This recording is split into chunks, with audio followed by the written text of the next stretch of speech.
3, 2, 1, go. Welcome back, everybody, to the Triad of the Force podcast, a podcast from three Puerto Rican friends coming together to do deep dives into Star Wars and other nerd-related media. This is our Bad Batch Mondays. Yes, I know it's not as catchy as Mando Mondays, but we can't do anything about it. So we are going to continue doing our regular scheduled episodes on Wednesdays, but we're also going to be releasing these Bad Batch reviews and analysis episodes on Mondays. And for those of you who weren't living under a rock, that even Mo actually watched them, we got a glorious May the 4th present that was the 70 minutes of Bad Batch season, episode 1, and then on Friday we got episode 2. So we have Aftermath and Cut and Run. So what did you guys think so far? It's interesting because when we were watching season 7, the final season of the Clone Wars, and we got that Bad Batch arc, it kind of, not that I didn't enjoy it, but considering that season 7 was a much smaller season, and everything else kind of tied together into like this narrative to kind of wrap up the show as a whole and tie it into Revenge of the Sith, it felt that the Bad Batch was like, what is this doing here? Like, it didn't really fit narratively. Not to say that it was like a bad arc, but it personally felt like it was part of like a larger design from when the season was supposed to be longer. So I was very surprised that they decided to take this weird arc that didn't fit the narrative of season 7 and decided to, hey, that thing's the one we're going to do a spin-off from. And I'm like, oh, okay. So I was a little skeptical. I'm not going to lie. And then when I saw the trailer and I saw that it was in the same animation style as the Clone Wars, I was like, so is this just like an excuse to make season 8 of the Clone Wars without really having to call it the Clone Wars? So I wasn't sure. Obviously, more Star Wars is always good, and I'm always gonna watch it. But I'm happy to say that I really, really enjoyed the show. I think so far it's been a really fun ride. We'll discuss why adding Omega into the show is like the thing that makes it truly special. But so far it's a home run. Yeah. What about you, Mo? I have to say, yeah, it's been more than I expected. I thought we were gonna get like Goose said, like they shamelessly plugged this whole arc. Like, oh, by the way, because we want to make more money out of this, we're bringing them back. There, yeah, we'll bring them back. And I love like how the intro was like the Clone Wars, and then it just and it's like the red Clone Wars, which I loved, and then it bursts into the Bad Batch. It was really good. Yeah. So it's, I think they're aware that they're pretty much Clone Wars without calling it the Clone Wars, but Aftermath and whatever happens after. The name was interesting because I think, and Goose, I think you might know, isn't that like the name of a book that deals with the aftermath of? They are the Aftermath trilogy that Nani has on her bookshelf. But the Aftermath trilogy is based on post Return of the Jedi. Yeah. So thematically it's the same because we're dealing with the aftermath of a war. But different time periods. So different wars. But it was like, oh, that's what it brought to mind. I was like, oh, like are they? At first, like I got confused. I was like, wait, I thought aftermath was a thing already. But it's there are not that many words to describe what happens after. I love the fact that Bad Batch has turned into a quote unquote like idea of like, oh, we're going from soldiers to family. It seems like that's what they're building towards to, which is pretty much, that's the theme of Star Wars. It's always been. I did get started getting some vibes, especially a little bit on the second episode, like on the Mando themes going on, Yeah, the found the family. found family, the new and reluctant fatherhood. the reluctant father, new Yeah. figure that's learning, the meeting of an older clone that already has a family that can show the Yeah. way. It's like, oh, like you're it's a story. You're I see what you're doing. You're weaving this whole idea that what you're promoting is a story of family, and then I think it's appropriate. We all need that, especially after this whole past year of isolation for many of us. How do you find that family again in friends and comrades and everybody that's around you? So I think that's a nice theme that's being added. I I was especially fond of Omega. I kind of like that's Yeah. like a little like, oh, you have a clone that kind of reminds you also of like Boba. It's like the probably like the counter to Boba. Like you had Boba that was born in Camino, but then pretty much became an orphan without a family and eventually became a bounty hunter. But now you have Omega, who's Right? a mirror image, but it's being raised by the clones that are gonna give Omega family. So it'll be interesting if even if they meet down the road, and what will that imply? Yeah. Because I like that. I hadn't thought of that. That's good. because for in a sense they can both be seen as the children that have grown and developed, and what happens, and you're not determined by your genetics, you're not determined by you're pretty much, it's your upbringing, it's everything that surrounds you. And if love is what surrounds you, then Omega is going to have that different approach. So it's going to be Nature interesting. and nurture, yeah. So that's what I kind of like about the show so far. I love it. I love that. Yeah. I think it's exactly what who said. Like the show knew what it was doing at the beginning, you know, with the whole of the title, and they used, you know, they do the narration and like wrap it up with what happened at the end of season 7. So it knew what it was doing. But then with episode 2, it kind of started to become its own thing, and we can see that it's happening. And I think they should rename it now Omega and her 4 dads. So Which could be a modern family. Yeah. But this theme of the found family that they're doing it with Mandalorian, and has been a huge theme in Star Wars in general, and now doing it with the Bad Batch, I think is really special.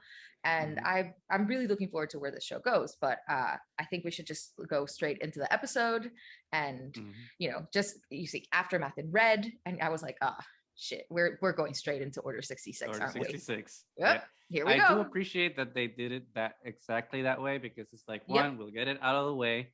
And then 2, it's like all the fans, everyone's speculating about did they obey Order 66? So instead of just like going around and like getting to it, they're like, okay, here we go. And then like now we can get into the show and we can forget about this. I really appreciated that. But it was a surprise because in a sense, I did not expect to see the 2 Jedi that we see at the beginning of this episode. Which has caused some, as usual with Star Wars, because what doesn't create discussion in the fandom, but a young Caleb Dune, aka Kanan Jarrus, and his master Depa Billaba are shown. I forget the name of the planet. I'm sorry, I haven't done trivia in over a year, so I'm forgetting everything. But they're in I'm sure it's a very nice planet before the war.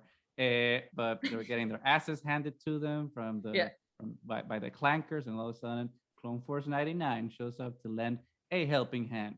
But obviously they win the battle, but clearly they're gonna lose the war, because all of a sudden we hear Palpy's voice, and boom, Order 66. Caleb Dune, voiced again by a very mature Freddie Prinze Jr., which I don't know about you guys, but the voice didn't really bother me too much. I felt like I felt a little older. But I was like, whatever. It didn't bother me at all. I thought it was a nice touch. I mean, Josbando was actually, that kind of sounds like Freddie Prinze Jr. And I was like, I'm pretty sure it is Freddie Prinze Jr. No, to me, I was like complete like, whoa, this is weird. Like this kid is talking. To you, it was weird. Really? Yeah. Like this kid is talking like an old person. Like even the choice of words, I'm like, like you tried so hard to like, oh yes, this is, remember this Kanan, like, Yeah. and then Interesting. it I just think it's weird the it was weird. perceptions. Yeah, Oh, because it to didn't. me, it It was just actually weird. didn't bother me. I was It actually didn't really bother me at excited. all. I was like, And "Oh, that's awesome!" you're right. Because I do feel that they like pitched his voice because it did feel like a little higher than how he normally talks. I mean, I don't know if he did it when he was recording or if they Yeah.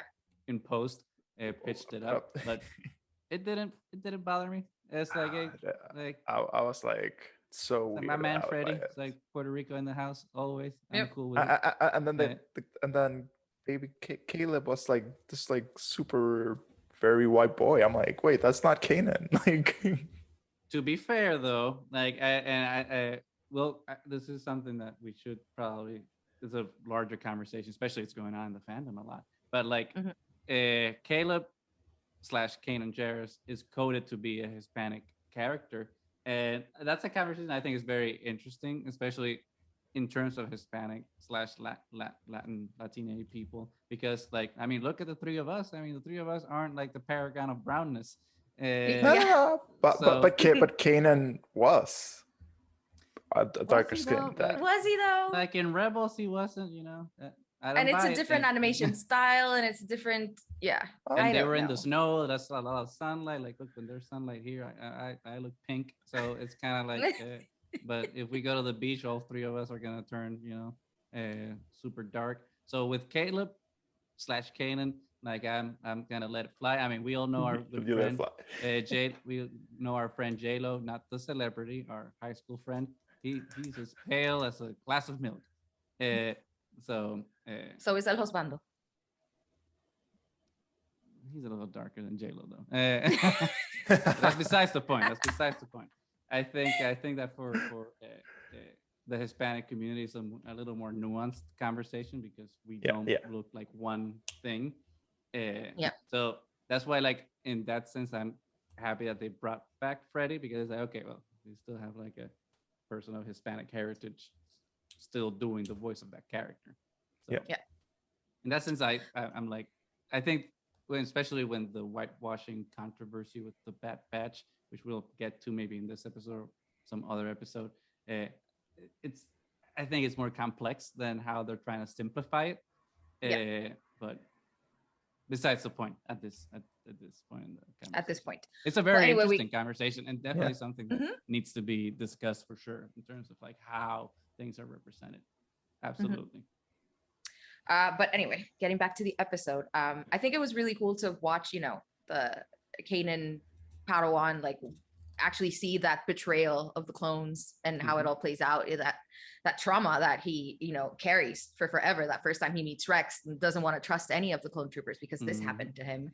And I love that scene when he jumps over the valley, and then you can see like Kanan in one corner and then the clone trooper on the other one, and it's like the divide, like the Jedi and the clones just on different sides from now on. The clones are no longer going to be the stormtroopers, are going to be galactic stormtroopers now. So it's just that divide. I love the scene how it was done. So very much so. And it's one of those things though that like now it works narratively so well and helps tie it back to Rebels that like I can't understand, like I mean I can, because everything's an issue with the fandom sometimes. Apparently this was like a retcon thing, because in the comic books, Kanan Jarrus Jedi Knight, I think is the name of the comic book from the Age of Republic, the events of the Order 66 went down different in that comic book. So now a lot of people are like, oh my god, you're contradicting the canon. Blah blah blah. It's like, so what are we supposed to trust? Is it if it's something in movies or TV shows, it supersedes the comics, and it's kind of like canon and what actually happened. It's a point of view. Even in real life, like how many different versions of events of something that might have happened to you yesterday will we have? Is like your point of view, someone else's point of view. Like a story is never like one version. Even the Bible, for everyone that that loves Jesus and stuff, even the Bible has like different versions of the same story, and no one complains about that. Everyone's like, oh, what? Fine. So if the Bible can do it, so can Dave Filoni. That's all I'm gonna say about it. Ah. Goose has spoken. Goose has spoken. Well, technically, Jesus spoke. Jesus Wow. was the first to retcon himself. It's true. It's true. I went to Catholic school. I know what's up. You know what's up. Ah, That's a good way to put it. Yeah. Yeah. Well, anyway, back to Clone Wars. Bad Batch, actually. Sorry. See? Oh, See? Yep, I did that. Anyway, back to the Bad Batch. So but as soon as they did, Order 66, everybody was wondering what was going to happen. And as soon as you see Crosshair being like, good soldiers follow orders, I was like, damn it. Why? Why? No, I know exactly where this is going. I don't want it to go this way. I don't want to lose one of the members. I'm so upset. Like the entire episode, I was like, no, stop, please. well, they have to build a redemption arc. It's gonna happen. I think it definitely will, and it's gonna. I mean, that's fast forwards to that scene when after they meet. I mean, we're not gonna break down the whole episode. It's not what reactions are about. It's more about analyzing. So let's just fast forward to meeting Omega and realizing that she's like the fifth member of the Bad Batch, so to speak. When I forgot it was Nalase or Mama Sue. I forget all the Kaminoans' names, so apologies. But implied that she's the fifth member of the Bad Batch, and everyone thought it was Echo, but no, because Echo is a regular. Echo was a reg. Right. So we realized that she's the clone, and when they're in clone jail, and she's talking to Crosshair, and all of a sudden she's like, "Hey, I know what you're thinking, and don't do it, but if you do it, I understand why." It's like, whoa. You can't help it. Yeah. There's two things that were set up there, at least for me. One, obviously, like Mo just said, the redemption for Crosshair. He's gotta come back to the Bad Batch. He's a good guy. And then obviously the question of like, is Omega Force sensitive? And I think she is, because ever since I saw her hair, I'm like, that's Palpy hair from episode 1. I'm like, that's the Palpy hair. That's the Palpy. So there's some. I'm not saying absolutely she's a Palpy clone. I'm saying that there's something happening there that's gonna tie into Mandalorian and Rise of Skywalker, and everything's gonna like meld together in some way.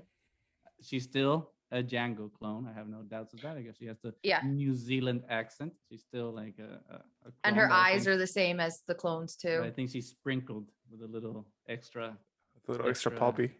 Well, that sounds weird when you. That's why I stopped myself. I'm like, oh, that sounds weird when we're talking about a child, but I think that's the important thing of that scene. But I really do think this is the direction that the Kaminoans were doing it as well. The whole Force sensitive clones, and because of how Admiral Tarkin is handling the situation and the fact that they don't know if they're going to continue to create clones, they decide to keep it to themselves. Like, don't say anything until we know what their commitment is to the clones. Like, keep it silent. But it does seem like she's Force sensitive. I mean, she's like hyper aware and all these things. And I think it's a really good direction that they're taking it. I mean, just in her name, Omega, it means the end. Yeah. And it can be interpreted as the last or the ultimate limit. So it could be like, this is their ultimate achievement of the Kaminoans, is to be able to create a clone that is Force sensitive. So I think she's a very, very interesting character, because talking about what Mo was saying, all of this isolation and stuff, that in that second episode, when you see her go outside and just breathing in the air and touching the dirt and just her joy, like, just the joy that she takes in everything, in every new sight and every new experience, and in meeting children and playing and all these things. Like, it's this whole new perspective that is going to be really fun to see how she becomes, this fifth member of the Bad Batch, and how they grow up together, because they're not just soldiers anymore either. Now they have to be parents as well, and brothers, and have this family and figure out how to survive in a world that doesn't really need them anymore.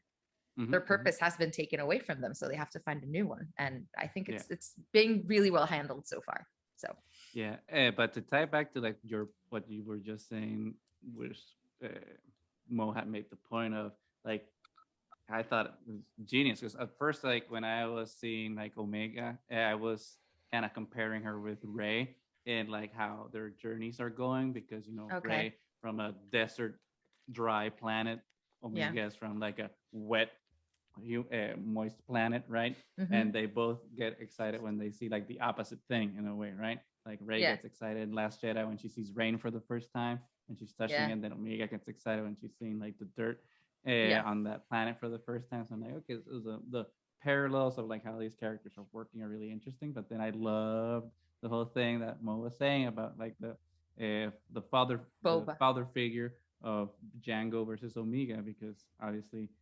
Boba is an unaltered clone of Django, and he starts Yeah. out with a father, right? But then he loses that father, and what path that set him on. Omega's the opposite. She starts with no father or mother figure, and now she's receiving a father figure. So that Cool. happens in her journey. Well, true, but it's kind of weird because Yeah. I think Hunter is more like the Mhm. father figure, and then the I other know. guys are like her, So like older her brothers. uncle, The like uncles, their the uncle, uncles. the Yeah. uncles or brothers, Yeah. right? Yeah. Uncle Wrecker. Uncle Wrecker. Uncle Wrecker. I love exactly, Wrecker. yeah. Yes. He's- Wrecker is he's- becoming my favorite member of the Bad Batch. I'm absolutely. in love with Wrecker. He is so pure. He's absolutely. And It's his like bunny rabbit plushie. all perfect. I Right. know. It's Uh, like he reminds me of Seb a little bit in that sense. In terms, like if I were to compare him with in Rebels, I think that Okay. he's like Yeah, you're right. that with the character. sub. Yeah. Like he plays But- like he's all tough, but and- then it's like sweet and fluffy on the inside. Yeah. Giant Or- teddy bear. And Hunter is it's Rambo. I'm sorry. I can't Oh yeah. No, I he can't is. unsee that. Yeah. I That's- can't that's- unsee like Yeah. You're supposed to see that. That's you're supposed to they- be Rambo. They Okay. Yeah. they designed him based on Rambo. That's why he has Yeah. the red bandana. Yep. You are seeing correctly. Okay. Yes. Yes. Because every time Well, he and I walks in, it's like, okay, Rambo's here. Like That's why. Well, he has yeah, the knife, and too. wasn't Yeah. Crosshair kind of based on Clint Eastwood too, right? Yeah, like his I think- facial expressions. Yeah. okay. So I mean, it's kind of cool. But yeah, I love Hunter with the fighting with the knife is so epic. Mhm, mhm. Yeah. And So- that the scene where they have to go into the fighting arena, and Mhm. then that final shot where it's like knife, and he throws the knife and Crosshair shoots it into the robot's like head. It was Yeah. so good. That droid just destroyed. And it's speaking of that, it's the Mm-hmm. same training arena, right, that we've seen in Clone Wars a couple of times before in other episodes and other arcs. But one thing that was striking to me, especially when you're comparing things that are one-to-one things from the Clone Wars, is like how much the animation style the and, like, animation is- technical prowess of the Lucasfilm team has gone beyond, because holy crap, like the movements are so much more fluid, the expressions on the face are amazing, the lighting, it just like looks so real. It's like, because I was watching some videos of like the original episode where Cut made his first appearance, and like, not that it looked bad, I mean, it was really good animation at that point from Lucasfilm, but compared to like where this show is at right now, it's holy crap. That's like kudos to the team at Lucasfilm, because it looks amazing. Yeah, I mean, I remember when season 7 of Clone Wars was amazing. I mean, the art, everything was so good. And then when Bad Batch just came out, I was like, oh my god, they upped it again. Like the animation looks even better than season 7 of Clone Wars. Like Bad Batch is really, really beautiful so far. It's animated beautifully, really. And I wasn't a fan of like 3D animation when I started watching this, and I think it's a gorgeous show now. Really, it's a good show to see the evolution, right, of like 3D animating techniques. It's like you should watch that show along with Reboot, which Reboot was like the first 3D completely 3D animated show ever, which is still one of the best shows of all time. I love Reboot. Like you watch those shows and you can see like the progression of like where animation started and the limits and capabilities of it at the time, and then to where Bad Batch is right now. You can see the history of animation basically with just those two shows. Wow, Reboot. That brought back memories. Yeah, no, that was a good show. Like I was watching a YouTube documentary about it the other day, so I'm like, man, why couldn't they just keep it going? It was so good. I guess reboot needs a reboot. They actually did. They did a. They did a.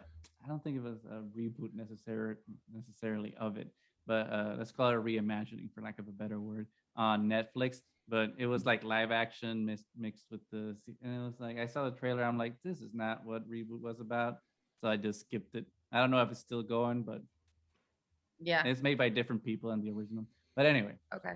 reboot is not the Bad Batch. But then after we escaped, but it gave rise to the Bad Batch. it gave rise. That's true. Rise. But after we basically wrapped up Aftermath, and now we're on Cut and Run. And I see Clever. Oh, but before we finish Aftermath, can we talk about Tar King's legs? Whatever happened there? He's been hitting the gym, or that's it's just the pants. I think it's just the pants. Yeah. Okay. Yeah. Maybe I was they needed to add like a couple of creases to the. Yeah, it's like so you could tell. Yeah. Fabric. Yeah. But anyway, actually, on Tarkin, I love how when he's talking with the Kaminoans, and they're like, "Oh, I don't really think we need clones anymore. We're gonna get conscripted soldiers for half the cost." Blah blah blah. And the Kaminoans are like, the skill level and efficiency of the clones, you can't compare it with conscripted soldiers, which obviously we find out happens in the original trilogy of Star Wars. Like mistakes were made, Tarkin. Mistakes were made. They cannot shoot. That's what happens. They cannot. I mean, you know, if you pay, they can't shoot. They just can't hit targets. True, but that's a good sense for any company out there. If you pay shit your employers, you're not gonna get the best. Yep. So, or how we say in Puerto Rico, lo barato sale caro. Yes. That which is cheap ends up being expensive. Doesn't roll off the tongue. It's nice. Doesn't roll off. No, it doesn't. But so. Sorry, guys. Just learn Spanish, and then we don't have to translate things for you. I did like in that same scene when the Prime Minister of Camino's like, oh, because Chancellor Palpatine, and then Tarkin's like, Emperor. The Emperor. Emperor Palpatine. I'm like, oh, yep. We're the Empire now. We're the Empire. And they're like, oh, we had contracts. Yeah, but that was with the Galactic Republic. Yeah, that doesn't exist. Galactic Empire. That doesn't exist anymore. I'm sorry. I'm like, I don't know what galactic law is, but I'm pretty sure that's not how it works. But go with it. It's an evil empire. It's an evil empire. Yeah, whatever they say works. Speaking of this, though, is something that I also enjoy that how the show has been doing, because you really, even though it's still the animation style of the Clone Wars, and you still have like the remnants of Clone War-esque things in the show, it still feels like that Bad Batch is doing a really good job at doing that seamless transition into the OT, because you're getting like both vibes at the same time, right? You're still like in that Clone Wars world, but everything's feeling way more empire-y in terms of like not just how the clones look, but like the design of things, the lighting of things is like more gray and dark. So like kudos to that design team for being able to just seamlessly capture the vibes of both worlds and being able to move in between them in such a efficient and seamless way. And then you also get a glimpse of like the beginning of the rebellion when you go to Onderon and you meet with Sakurera, and the fact that they were sent there to kill separatists, and it's like, where's the droids? Oh no, it's the rebels. And kudos to the voice actor who was doing Sakurera, because he was able to just channel Forrest Whitaker. Yeah, I know. Very good, because I'm like, is this Forrest Whitaker? Then I had to check if it was him too. I was like, wait, what? Yeah. So good job bridging the gap. Good job. I'm really liking it. So cut and run now then. Cut and run. I thought it was that. I think that's the show getting into its own finally, because I feel like the first episode was in a way a extra episode, like if they did like an extra season of the Clone Wars, wrap everything up again. So it's like that was Clone Wars 7.5 and kind of a soft pilot or backdoor pilot for Bad Batch, and then yesterday episode 2 was episode 2 was like the actual Bad Batch episode, which I thought was great, because you get to see that this show is about what Mo was saying, dealing with identity. And what does it, and what you were saying, Nani, what does it mean to be a clone in this new era that doesn't want or need clones anymore? And clones that are losing their identity versus clones that still want to maintain their identity. So I think it's really, really well done. The only issue I have had with the episode is that, and I think we already mentioned it a little bit, was that it was a little derivative from Mando, from that episode with the when he wants to, same thing, same story beats, man. He wants to leave Grogu with his girlfriend, non-girlfriend at that pond planet, rice paddy planet. Uh, so I was like, okay, Star Wars, and this is actually, I think, very appropriately timed since it's going to be Mother's Day this weekend, or for everyone watching this on Monday, yesterday. Happy Mother's Day. Happy So Mother's Day. It's Happy Mother's Day. word to your mother. But it's there's a lot of emphasis on fatherhood in Star Wars, and lots of shows currently and in the past exploring fatherhood. I mean, we had 6 movies of father, well, 9, right? Depends on how you look at the sequel trilogy, but at least 6 solid movies of exploring what does it mean to be a father or a child losing a parent, but not a lot about motherhood in the Star Wars universe. Not a lot. And everything that we have talked about motherhood's kind of like, oh, Yeah. we see there's a mother, but let's switch gears now to this other thing. So while I do like what they're doing with Hunter and Omega, I still think that we need to have more mother stories in this universe. Yeah. We need another Hera in our lives. Hera. Or just explore what happens to her and how she deals with having to be a general while having a son. Because we know with Leia, I mean, we'll discuss this in our Mother's Day special. But we know with Leia, she basically ignored. Okay, I'm not saying she was a bad mother, but she basically chose duty over her motherhood according to like our understanding. But we don't know how it was with Hera and her son. Like the after the Alphabet Squadron trilogy books, she always implies that she just needs to get back to her son, that she just needs the war to wrap up. But it's like, okay, then why don't we see it? Why do we get to see all these dudes discover that they're meant to be fathers and see them, revel right in the joys of parenting? But we don't give women the mothers the chance to do that. It's like every time it's like, no, you don't get to be a mother. Well, this episode, at least we do get Sue, who is Cut's wife, but you do see more of the emphasis on like the father. But I mean, Sue's the badass. I mean, I love it when she like takes out her rifle and it's like Hunter's like, I forgot what a good shot you were, and I thought that was really cool.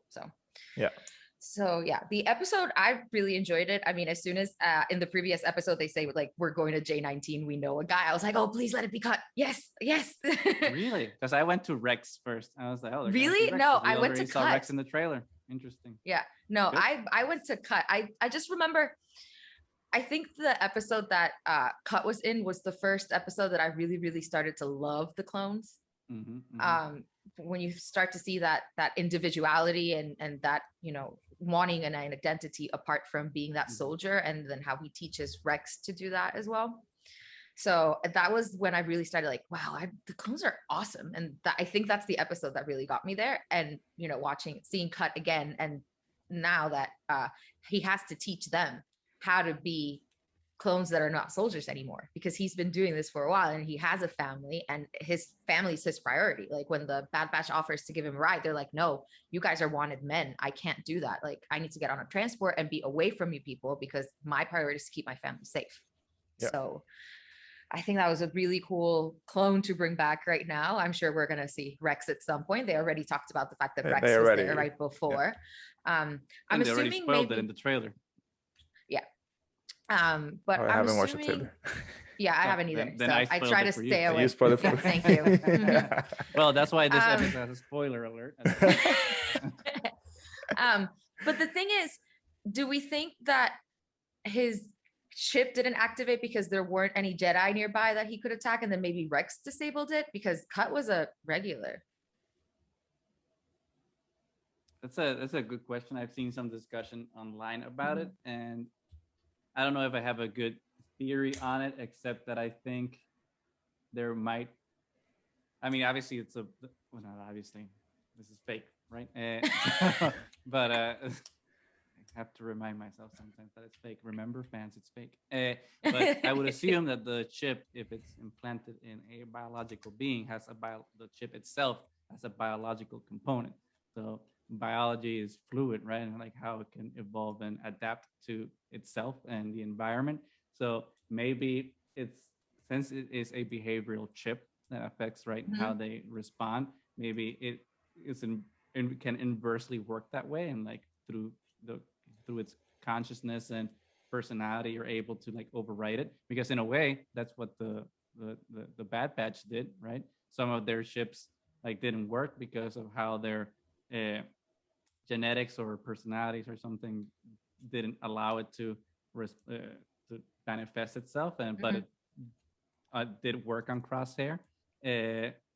So I think maybe that's something that happened with Cut, and just like he was out of it for so long and so far from everything, and his he was so set on not being a soldier that just like overrode it. It's like the programming is for soldiers, right? He's not a soldier anymore, so it doesn't affect him. Maybe, I don't know. Maybe this is just bullshit coming out of my mouth. Yeah. I don't know. Or maybe it's the fact that he never is valid. He never heard it. Yeah, he never heard it. He never heard. He just never heard the order. Execute orders. So. Yep. It's like, or you're at work and no one tells you to do something. You don't. And also because he wasn't near any Jedi, because the other ones reacted like, I'm gonna execute this order because I have a Jedi right in front of me and I'm gonna shoot them in the back.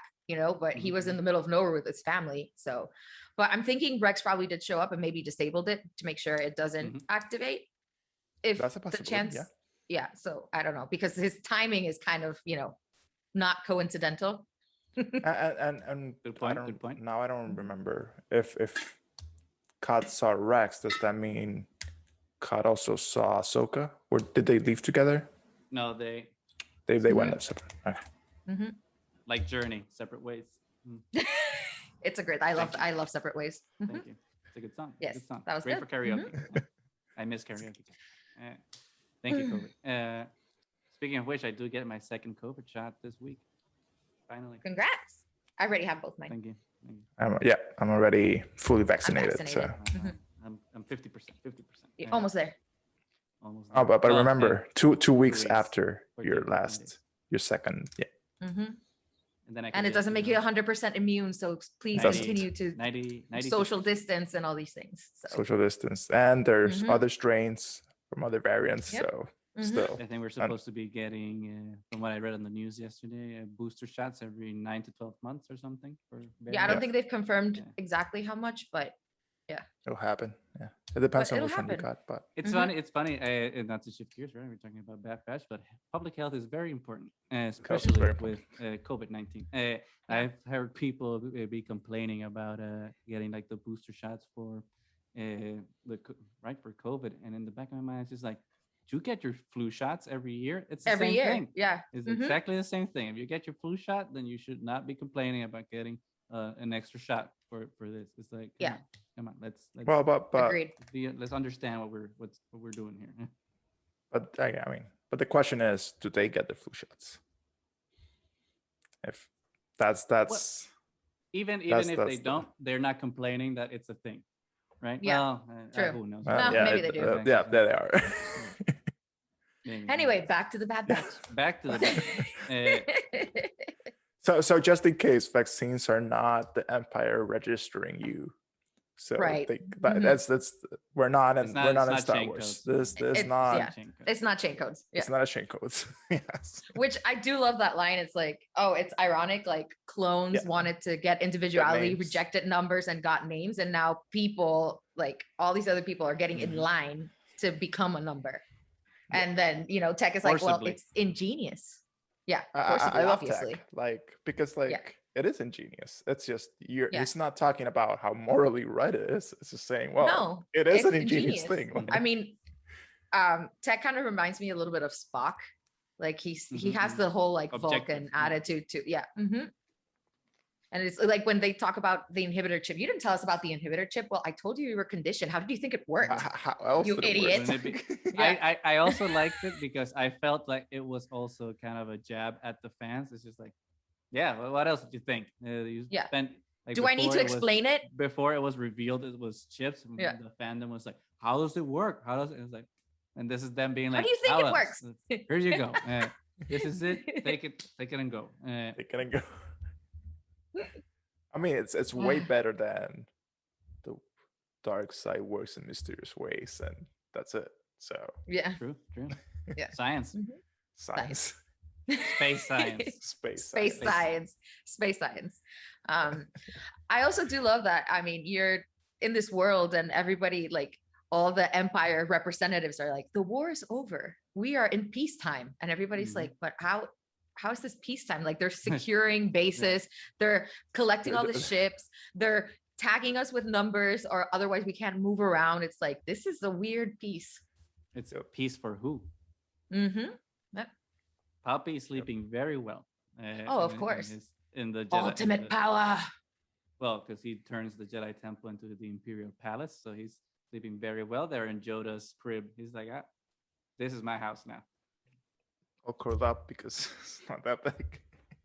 No, I'm sure he threw that one out the window and got a badass big Palpy bed, like Count Dooku's. Beautiful. Oh yeah, like Count Dooku's. Like Count Dooku's. Yeah. Count Dooku had an epic bed. That was an epic bed. I mean, you could do a lot maybe of he things did take. Maybe he did take. Did take Dooku's bed. He's like, it was a good idea to get Anakin to kill him. Yes. Now I can steal his bed. and his jam. I don't have to go to Space IKEA anymore. No, Space IKEA comes to him. It's like one of the perks of being emperor.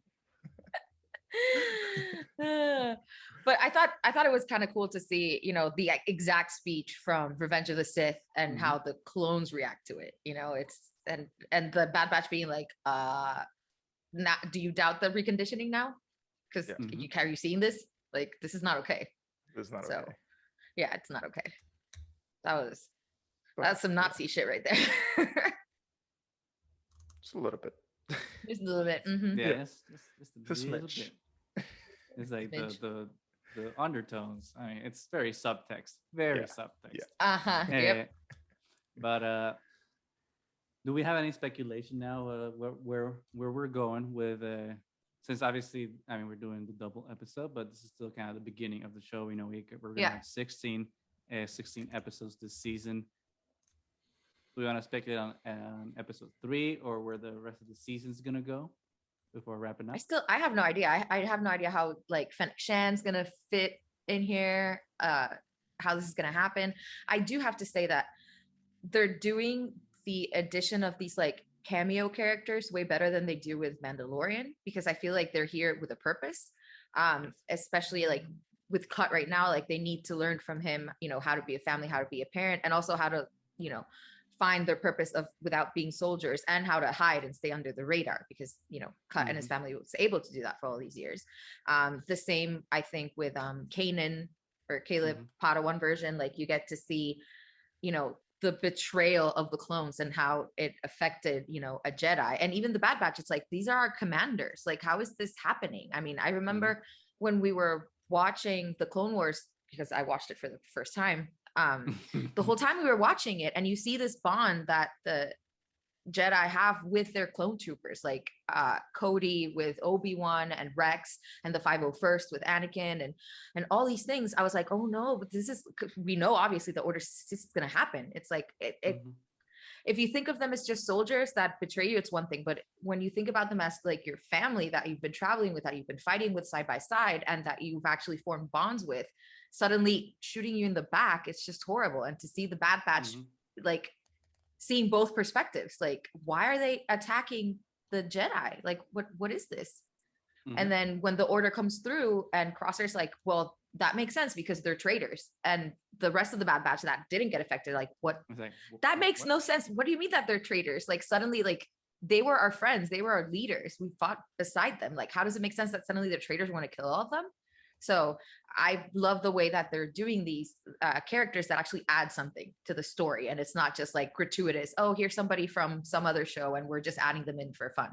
So I think they're handling that really well. So we'll see what they do with Rex, who now we know is gonna show up. Sorry, man.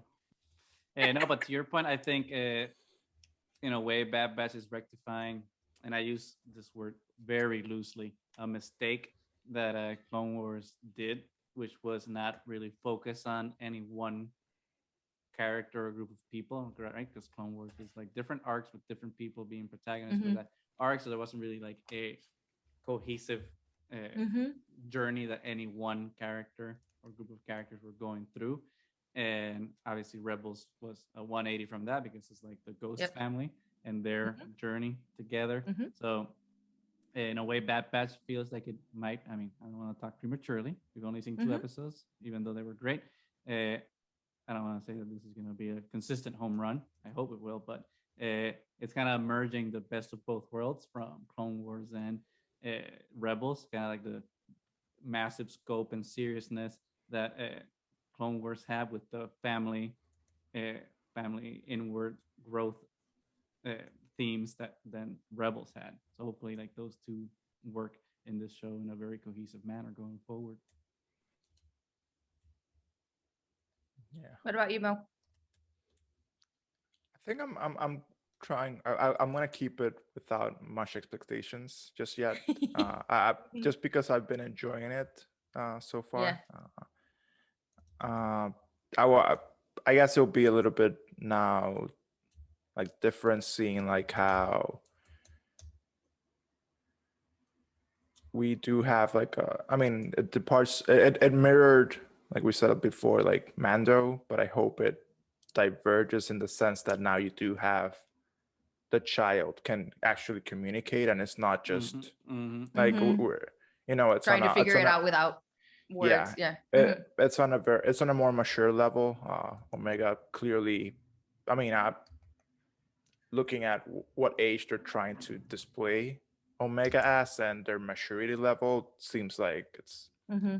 could be almost on par with the other clones, Mm-hmm. especially since they, you know, I think they made a conscious effort of like showing like, yes, Omega was involved in like all the insides and outsides of Camino and knows about the Mm-hmm. clones and Right. Mm-hmm. like, And we don't know if she's doesn't have any growth acceleration, because if she doesn't, she might be more mature, right, than the Bad Batch, because the Bad Batch is Right. obviously, and we see them as adults, but because of growth acceleration, we yeah, know that they're younger. Yeah.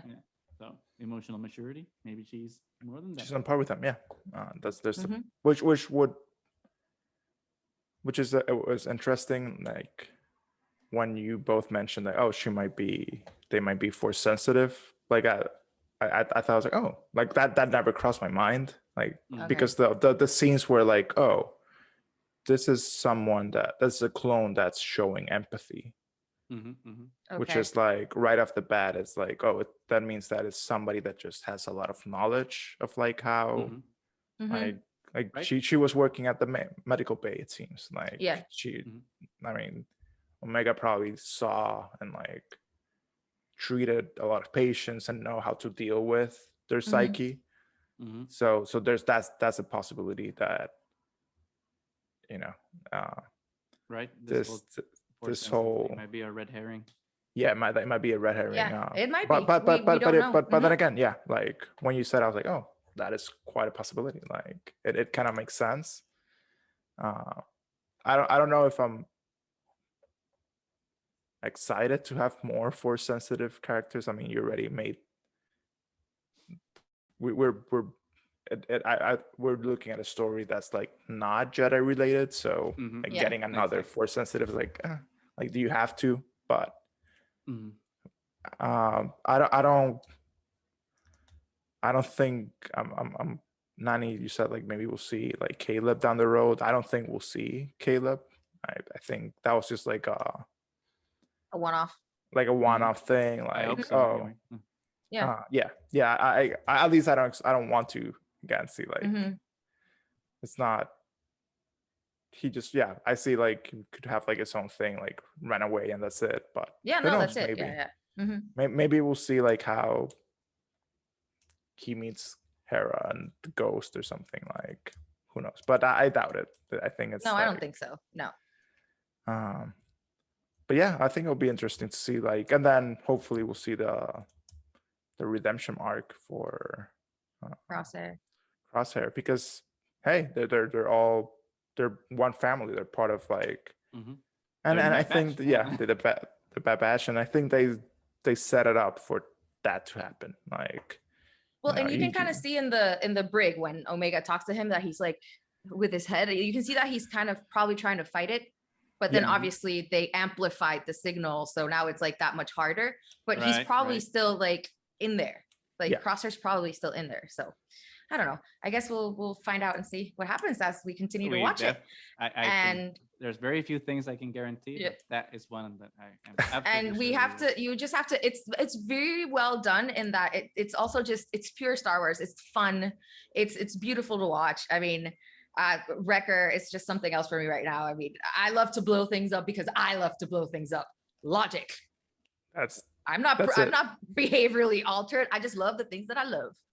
I mean, that's it. That's actually, people are saying that Wrecker's dumb, but actually that's a very smart thing of him to say, because according to the field of neuroscience, you know, free will might be a construct. I mean, we might not be aware of like the things that we want, or just things that we aren't, that we don't know that we want them until our body decides that we want them, and then our consciousness fools us into thinking that that's a conscious choice we made. So maybe Wrecker was actually doing a very subtle meta philosophical comment about the nature of free will. Yeah. Go Wrecker. Take that, nerds. Put that in your pipe and smoke it. Yeah. Well, I think with that we are done, right? With episodes 1 and 2 of the Bad Batch. So far. Okay. Stay tuned. So far, 14 more episodes. Well, I guess with that, we are signing off. We are the Triad of the Force. Find us everywhere that podcasts can be found, and on Twitter, YouTube, just search Triad of the Force. We have awesome t-shirts too. Look forward to our Bad Batch episodes on Mondays, and we will keep doing our regular episodes on Wednesdays. This Wednesday, we're going to do a Mother's Day special, so stay tuned for that. And with that, I think, may the Force be with you.